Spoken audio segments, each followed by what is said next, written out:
Hello friends. Hardik Pandya வந்து சூரியகுமார் யாதவ் வந்து ஹக் பண்ண வந்திருப்பாரு. பட் வந்து சூரியகுமார் யாதவ் அதை வந்து நிராகரிச்சிருக்காரு. இன்னும் அந்த ரோஹித் சர்மா, ஹர்திக் பாண்டியா அந்த 2 அணியா மும்பை இந்தியன்ஸ்குள்ள இருக்கிறது தான் மும்பைக்கு வந்து இப்போதைக்கு வந்து பெரிய ஒரு பின்னடைவா இருந்துட்டுருக்கு. அந்த வகையில் நம்ம எடுத்துக்கிட்டோம்னா, சௌரவ் கங்குலி பார்த்தீங்கன்னா, இப்போ வந்து ஹர்திக் பாண்டியாவுக்கு சப்போர்ட் பண்ணி வந்து பேசியிருக்காரு. ஒரு டீமுக்குள்ள நீங்க ஆடுறீங்க அப்படின்னா, அவங்க உங்களை கேப்டனா போடுறாங்க அப்படின்னா, அது வந்து மேனேஜ்மெண்ட்டோட தப்பா தான் இருக்கும். மேபி அவங்க நல்ல பிளேயர் போடலாம், யாரை வேணாலும் போடலாம். அதுக்கு அந்த பிளேயர் என்ன பண்ணுவாரு?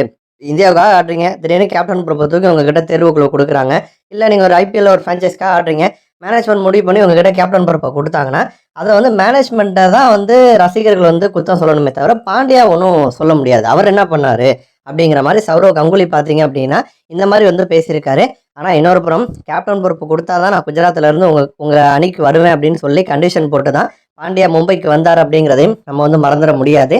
இப்போ அந்த மாதிரி சூழல்ல தான் சூரியகுமார் யாதவ் பார்த்தீங்கன்னா இப்போ வந்து அணியில் இணைஞ்சிருக்காரு. ஸ்கை வந்து உள்ள வரது மும்பைக்கு பெரிய ஒரு ப்ளஸ்ன்னு சொல்லலாம். ஏன்னா கடந்த 2023 சீசன்லலாம் 181 ஸ்ட்ரைக் ரேட்டோட சூரியகுமார் யாதவ் வந்து ஆடி இருக்காரு.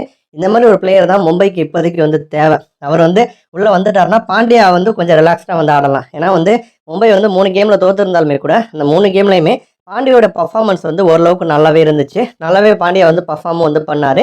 இப்போ வந்து ஸ்கை உள்ளே வந்துட்டாருன்னா பாண்டியோட வேலையை முக்கால்வாசி அவரே வந்து பண்ணி முடிச்சிருவார். ஸோ அதனால் வந்து மும்பை இதுக்கப்புறம் வெற்றி சைடுக்கு வந்து போவாங்க அப்படின்னு எதிர்பார்க்கப்படுது.